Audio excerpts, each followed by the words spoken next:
तो आज स्टूडेंट आज हम 7th क्वेश्चन कर रहे हैं। एक्स्ट्रा क्वेश्चन है 7 4.1 एक्सरसाइज का ही है, उसी से रिलेटेड है।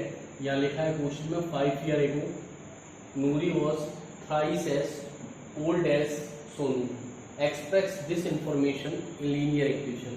तो यहाँ पर क्या दिया है, जब आप 10th क्लास पढ़ोगे और आप पढ़ोगे chapter pair of linear equation in two variable, तब आपको ये क्वेश्चन वहाँ पे मिलेगा।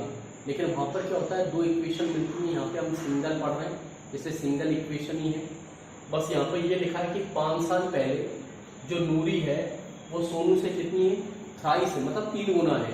तो अब हमको क्या करना है, ये जो स्टेटमेंट है ना, इसी को हमको क्या करना है, linear equation in two variable में एक्सप्रेस करना है।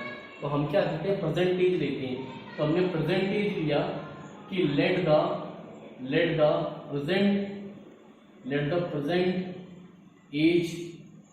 Present age of Noori and Sonu, हम एक साथ ले रहे हैं, Noori and Sonu be x years and y years, ये हमने ले लिया।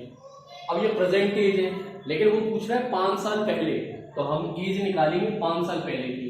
तो हमने लिखा 5 years एगो नूरी एज। अब हम नूरी की एज देखते हैं कितनी होती है, नूरी एज। तो नूरी की एज जो होगी वो कितनी होगी, कोई 5 साल पहले बोल रहा है। अगर वो 5 साल पहले बोल रहा है तो हमको पता है कि भाई कम ही एज होगी, क्योंकि अगर आज हम प्रेजेंट में देखें तो अगर हम भी 5 साल पहले कम एज के होंगे, तो 5 साल पहले हमने देखा तो उसका क्या हो गया, x-5 ईयर्स हो गया। ये किसका है, ये नूरी का है, ठीक है। इसी तरह हम सोनू का निकालते हैं। तो हमने देखा 5 years एगो सोनू, ये सोनू की एज होगी और ये होगी y-5, उसके में से 5 साल कम हो जाएंगे।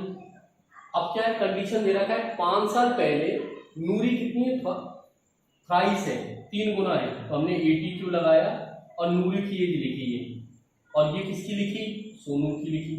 अब कौन है 3 गुना, नूरी है, तो कम कौन है, सोनू है। तो हम इसमें क्या करेंगे, 3 का इंटू करके इसको हम बराबर कर देंगे, और हम इसको LHS जो LHS है उसको x-5 लिखेंगे और RHS को लिखेंगे 3y, और ये जाएगा 3 5 जा 15, ये 15 हो गया।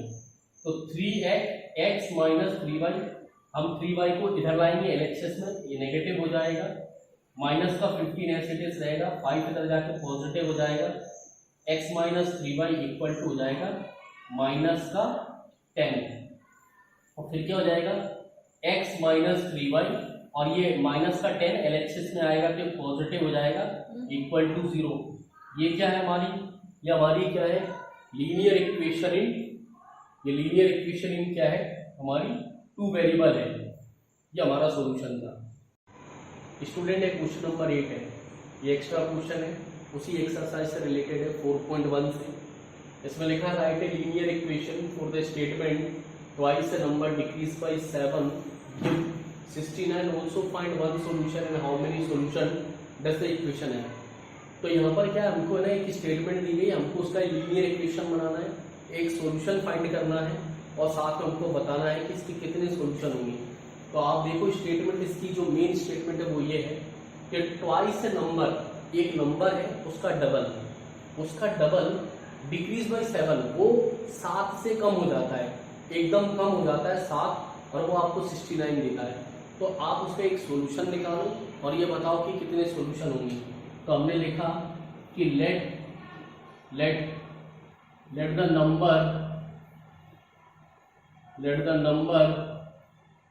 Number be x। हमने वो नंबर x मान लिया, हमने वो नंबर क्या माना, x माना, और हमने लिखा 80Q। जब हमने 80Q लिखा तो हो जाएगा ट्वाइस मतलब हो जाएगा डबल, उस नंबर का डबल, और डिक्रीज मतलब होता है कम। हमने उस नंबर में से, उसके डबल में से 7 कम कर दिया, और ये हमको कितना देगा, 69 देगा। कितना देगा, 69।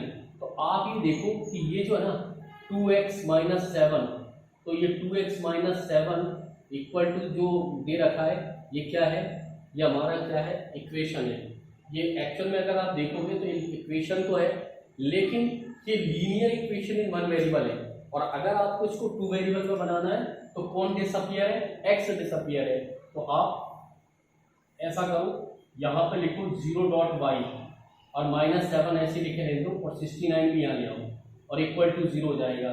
फिर आपने लिखा 2x और फिर यहाँ पे क्या लिख दिया 0.y, और इन दोनों को ये सेम साइन है प्लस हो जाएंगे, तो ये कितना हो जाएगा, ये हमारा प्लस हो जाएगा 9 प्लस ये हो जाएगा अपना 76, ठीक है, ये 76 हो गया इक्वल टू 0। तो ये जो है ना, ये हमारी linear equation in one variable है, और एक्चुअल में अगर आप इसकी बात करते हो तो linear equation in one variable है, ये linear equation in one variable है। तो हमने इसको क्या किया, टू वेरिएबल में कन्वर्ट किया, लेकिन एक्चुअली हमसे वो पूछ तो रहा है वन वेरिएबल का ही पूछ रहा है। तो हम सॉल्यूशन क्या देंगे, इसी को इक्वेशन नंबर 1 देते हैं और फिर हम इससे सॉल्यूशन निकालते हैं। तो हमने लिखा फ्रॉम इक्वेशन 1 से अब 2x इक्वल टू ये 69 है, इसको ऐसे रहने दो, और ये 7 इधर आके प्लस का हो गया, एंड 2x इक्वल टू कितना हो गया 76। तो x इक्वल टू हो जाएगा 76/2, काट दिया, कितना आ गया 38। ये हमारा एक इसका सॉल्यूशन आ गया, मतलब हमारा x इक्वल टू कितना आ गया 38 आ गया, ये हमारा सॉल्यूशन है। अब वो पूछता है सेकंड बात कि इसकी कितने सॉल्यूशन होंगे, तो हम लिखेंगे यहाँ पे कि hence equation has one solution. इसका कितने सॉल्यूशन होंगे, 1 होंगे। क्यों होंगी, क्योंकि इक्वेशन हमारी एक्चुअल में अगर देखें हम तो वो 1 वेरिएबल में थी, और इसका यूनिक या 1 सॉल्यूशन ही होता है, और इसका सॉल्यूशन x बराबर ये है। ये हमने एक्स्ट्रा कर रखा है, सिर्फ हमने यहाँ पे इसको शो किया है 2 वेरिएबल में, ये इसका सॉल्यूशन था।